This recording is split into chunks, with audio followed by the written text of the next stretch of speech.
Georgia O'Connor here. Big up Julius. Ring IQ. Welcome to the relay. Welcome to the relay. We're covering today's top boxing news. Ow! Canelo versus Golovkin 3, the trilogy, the end of the saga. Let's talk about the fight. Well, for the most part, it was a dominant showing for Canelo Alvarez. He won more emphatically in the third fight than he did in the second. On my end, it looked like a 9-3 kind of fight. 9-3 kind of situation. The most I could give Gennady Golovkin in this match were approximately 3 rounds. And they weren't even really decisive rounds. But 3 rounds, the max. That's it. I want to say that at the start, it seemed like Gennady Golovkin made a conscious decision to not take chances with Canelo Alvarez, which is why Canelo pretty much swept the first half of this fight. The very first round was a quiet round. You could have swung to either man. So if you swung it to Gennady or you swung it to Canelo, because not a lot happened in that round, and neither man landed any meaningful shots, any meaningful punches. But by the second round, Canelo Alvarez got going. He picked up the pace a little more, and he was the busier man throughout. From then on, I had Canelo Alvarez sweeping the majority of the rounds in this fight. I can only really give Gennady Golovkin, arguably, round 1, round 9, and round 11. Rounds 1, 9, and 11 were the only rounds I could give Gennady Golovkin. I think early on, Gennady Golovkin felt Canelo's power and his speed and realized he couldn't keep up with him. So he spent a good portion of this fight, at least the early portion of it,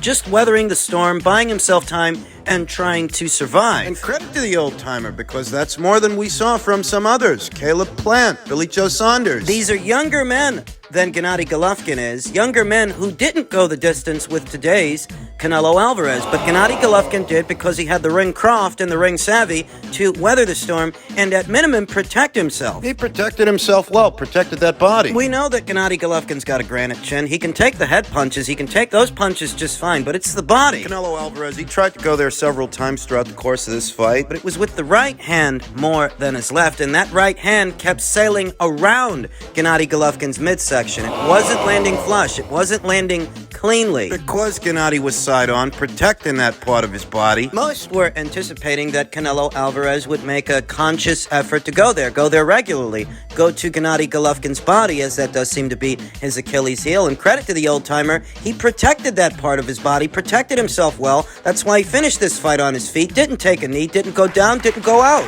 I think what this fight accented more than anything is that Gennady's not the same offensive whirlwind that he used to be. Defensively, he was able to last, but offensively, he wasn't actually able to mount any effective offense of his own. He wasn't able to match Canelo Alvarez's output or fight him off. We saw a late rally from Gennady Golovkin when he picked up rounds 9 and round 11, but he couldn't sustain. It wasn't a sustained offensive effort to fight Canelo Alvarez off and really get back into this fight, start winning some rounds. I mean, by round 9, I had Canelo up wide. It was too little, too late from an aging Gennady Golovkin. I wasn't overly impressed with what I got from Canelo. I was expecting a little more from him. Given all the disdain that Canelo Alvarez expressed for his longtime rival ahead of this trilogy, I was expecting Canelo to try and put more of a stamp on it. Really finish this guy and capitalize, because he's a much older, slower fighter now than he was when Canelo Alvarez first fought him. Heck advantage, knock this fucking guy's block off. Canelo Alvarez did land a lot of eye-catching shots, few shots to the body, some eye-catching punches upstairs that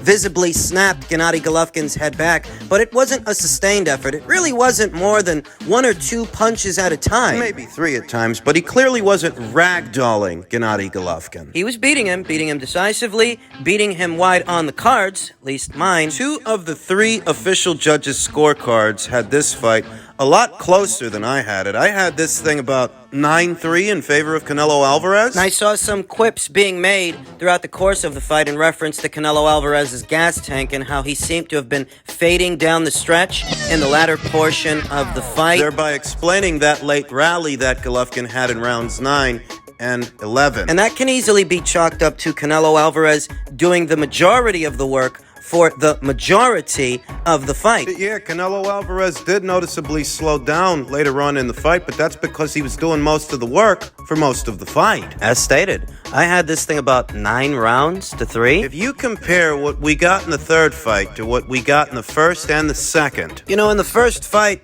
it was Gennady who was on that front foot, being offensive, being aggressive, letting punches go, chasing Canelo Alvarez around that ring. You compare that Gennady to the one that we saw last night, and that tells the story. That tells the story of how dominant a victory this was for Canelo Alvarez in what was, at least in my opinion, a 9-3 kind of affair, a 9-3 fight. Though Oscar De La Hoya, Canelo's former promoter, wasn't impressed. After the fight, Oscar said, "The truth is, everyone is afraid of speaking the truth. The fight was a fucking dud. Triple G was old as fuck, and Canelo can't hold Hopkins' jockstrap. He's got claws." To say that the fight itself was a dud is a harsh observation, but I expect no less from the jilted and bitter Oscar De La Hoya, who's really just mad that Canelo Alvarez left him and he doesn't promote his fights anymore. Admittedly, I was expecting more drama. Admittedly, I would have liked to have seen some knockdowns and a knockout. But I wouldn't call the fight a dud, and this kind of an observation from Oscar De La Hoya, for the most part, is going to fall on deaf ears because we know what's really underneath it all. We know what's motivating it. You're just bitter and jilted and angry that you don't get to promote Canelo Alvarez's fights anymore. That's what that's all about. If he were your fighter, you'd be singing a very different tune. If Canelo Alvarez were still with Golden Boy Promotions, do you think this is what Oscar would be saying? He's saying the exact opposite. So my general overview of this fight is that this was a dominant showing for Canelo Alvarez. It was. He won this thing wide, won it 9-3 on my card, as well as... Well, that's how two-time Olympic gold medalist and two-time undisputed champion Clarissa Shields had it. And Clarissa Shields, his own words, Triple G won 3 rounds at best, maybe 2. Former champion Ishe Smith says... 2, champ. It was a dominant showing for Canelo Alvarez, but Canelo's one of the few fighters in the sport that can have a dominant showing and still get criticized for it. Most had Canelo Alvarez winning this thing wide, including former cruiserweight champion Enzo Maccarinelli. Fucking ridiculous, mate. If I'm a fan of both, and I was looking to give Golovkin rounds, but I think I had it 9-3, and I was generous. And as dominant as this victory was for Canelo Alvarez, he's reached a level of celebrity to where everything he does is going to be scrutinized. I will admit that I wanted more drama. I wanted knockdowns. I wanted a knockout. But I want that in every single fight that I watch. So I won't begrudge Canelo Alvarez. No, I don't hold it against him. Because he did still dominate the guy. He did still win wide, at least on my card. Maybe this is a victory that won't be appreciated until we see Gennady Golovkin again. And because Gennady Golovkin has insisted that he will not retire from boxing following his trilogy defeat to Canelo Alvarez, maybe if Gennady can get back in there and rack up a couple of victories, maybe 1 or 2, maybe then people will appreciate Canelo Alvarez dominating today's Gennady Golovkin. Can anybody else out there do that? Can anybody else? Can anybody and everybody else go in there with today's Gennady Golovkin and win approximately 9 out of 12 rounds against him? You know, Gennady Golovkin's a fighter who, as an amateur and as a professional, he's never been stopped or dropped. Gennady Golovkin here today is a fighter, a champion, a unified champion at 40 years old. And there really are 2 ways you can look at this thing. While he did get older and slower, and he's not the same fighter that he used to be, he might very well still be an elite level fighter that you can't necessarily always have your way with. You see, I think a lot of people wanted drama, they wanted knockdowns, they wanted a knockout. And I did too, admittedly. And even here today, in their 3rd outing, Canelo Alvarez wasn't able to put away Gennady Golovkin. But who has? And who will? That's the question. If Gennady Golovkin gets back out there, the way he says he's going to get back out there, and he keeps fighting, and, you know, he keeps winning, the only guy with a recorded victory over him is Canelo Alvarez. It all depends. If Gennady Golovkin comes back at some point next year and he successfully defends his titles, if he comes back next year and he's still successfully defending those belts and stopping guys, well then suddenly Canelo dominating him for 9 out of 12 rounds. Even if he didn't drop or stop him, Canelo dominating him for 9 out of 12 rounds won't seem that bad. Not too shabby. Because he did dominate Gennady Golovkin for the majority of this fight, and a lot of people feel that way. It's just that some others are holding it against him that he didn't stop the guy. Canelo Alvarez seems to have went into this fight sporting some kind of an injury that doctor says 6 to 8 to 12 weeks of rehab for Canelo. Canelo revealed that he had an injury to his left wrist, a TFCC tear. An injury he sustained in the Caleb Plant fight and now needs surgery on it following the Gennady Golovkin trilogy win. He said he'll take his time and is unsure if his next fight will be in either May or September of next year. Do you think that Canelo Alvarez is burnt out? Absolutely. The last 3 years, Canelo Alvarez has in fact been more active than many, if not all, of his contemporaries. He's been fighting champions specifically, more times, more often than all of his rivals, all of his contemporaries. Canelo Alvarez already had knee issues. Now he seems to have some kind of an issue with his wrist. Being busier than your contemporaries might do that. It might cause you to have more wear and tear than they do. Because not only are you fighting more often than they are, when you fight, you're fighting champions, you're fighting somebodies. When they fight, they're fighting tune-ups and keep busy fights and foregone conclusion fights like Benavidez versus Lemieux. I mean, who really thought David Lemieux stood a shadow of a chance in that fight? I mean, the difference between Canelo Alvarez and everyone else is he's making the money they wish they were making, but he keeps a busier schedule than they do. So here's what I think. If you're Canelo Alvarez, you're a guy who's been boxing as a professional fighter since 15 years old. You're a guy who shared the ring with greats like Floyd Mayweather and Miguel Cotto, fought in super fights like the Gennady Golovkin trilogy. The aforementioned fights with Miguel Cotto and Floyd, those were super fights as well, box office fights. You're a top-earning athlete, a 4-division champion, a 2-time unified, undisputed, current reigning undisputed champion. You've been there and done that in many ways that many other boxers haven't, and many other boxers won't. At that level, there are very short-sighted individuals that won't really appreciate the fighter until the fighter is gone. I mean, it's what we saw with Floyd Mayweather, who was a dominant fighter in his own respect, in his own right, and there were certain people out there, he just couldn't do nothing right for them. That's where Canelo Alvarez is right now. As Floyd was the face of boxing in the past, Canelo is the face of boxing in the present. When you're the face of boxing, you're always going to have a couple of boo birds hanging around, criticizing and scrutinizing everything you do. For perspective, there were literally people criticizing the attendance for this fight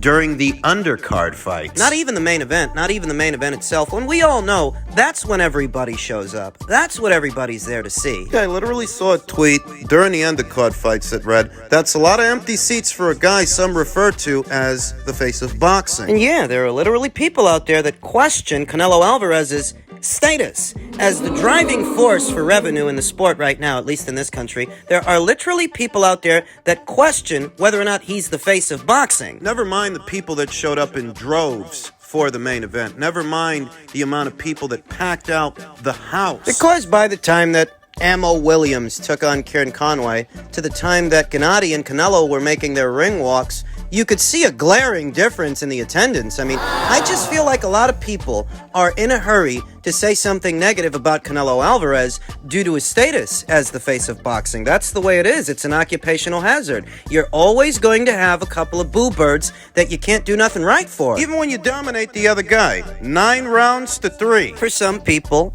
that won't be enough. And for a fighter like Canelo specifically, it's never enough. It's never going to be enough. Listen, I wasn't overly impressed with what we saw from Canelo, but I'm not overly critical either. The truth is, Canelo went in there with a guy that a Jermall Charlo, a Demetrius Andrade, and a David Benavidez wish they could share the ring with. Canelo ended up going in there with him instead, and he dominated him. That's the truth. Can't keep singing that tune that Gennady's too old for this and Gennady's too old for that, when if he were sharing the ring with someone else, your attitude about the fight would be completely different. I'm just giving it to you straight.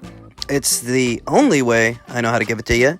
And Look, a lot of Canelo Alvarez's critics, a lot of these guys are hypocrites. They're so unimpressed with Canelo, but they're so high on other fighters who have done less. Far less than Canelo. If somebody else stepped in there with today's Gennady Golovkin and won 9 rounds to 3 against him, would you be as critical of them as you are of Canelo? That's the question. In any event, the trilogy is now behind us, and Canelo Alvarez won't be returning to action till either May or September of next year, which means that all those guys riding his coattails, they're gonna have to find something to do in between now and then. And name-dropping Canelo Alvarez in interviews... That won't suffice. That simply won't do. There is a question as to who Canelo Alvarez will face upon his return. Will he so decide to fight Dimitri Bivol for a second time? Being honest with you, I don't know what he could do in a second fight that he didn't already try in the first. In a second fight, he might lose worse because that situation really hasn't changed. Canelo isn't a light heavyweight. He doesn't have a light heavyweight's physical dimensions, the characteristics of one,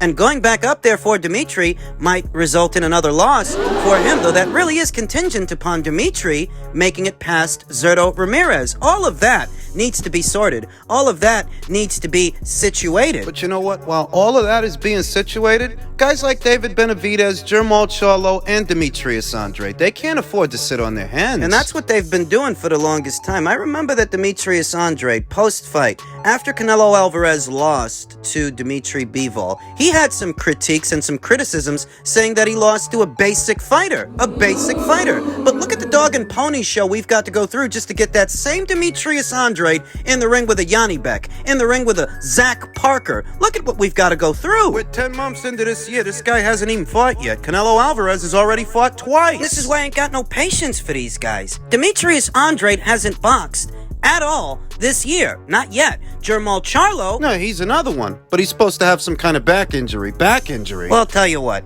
If a back injury is what's keeping you out of action, if I'm supposed to sympathize with your back injury, then surely you can sympathize with Canelo Alvarez's wrist injury. Canelo, who keeps a busier schedule than Jermall does, by far and wide, against better opponents, by the way. 2 guys, neither one of which have boxed this year. One who has in David Benavidez, but against David Lemieux, of all people. You're telling me that the people at the PBC and Al Heyman couldn't find him someone better to fight and something better to do than that? I'm not trying to convince you that Canelo Alvarez is perfect by any means, but you can't bring up the names of these underachievers. Like Canelo Alvarez owes them something. They owe it to themselves to be busier and be better and get active, because if he's not coming back anytime between now and May or now and September, it's up to them to get the job done. It's up to them to get out there, use the time that they have to stay relevant. Anytime between now and May, what we should be hearing, ideally, is about a David Benavidez versus Jermall Charlo fight. I mean, let's hypothesize. Let's say that Canelo Alvarez don't come back in May. As strange as that might sound. If he doesn't, what David Benavidez and his team can do is schedule that Charlo fight for Cinco de Mayo or Cinco de Mayo weekend. I don't want to keep hearing about these guys. Al's got fighters. He's got fighters at 160. He's got fighters at 168. And instead of making them fight each other,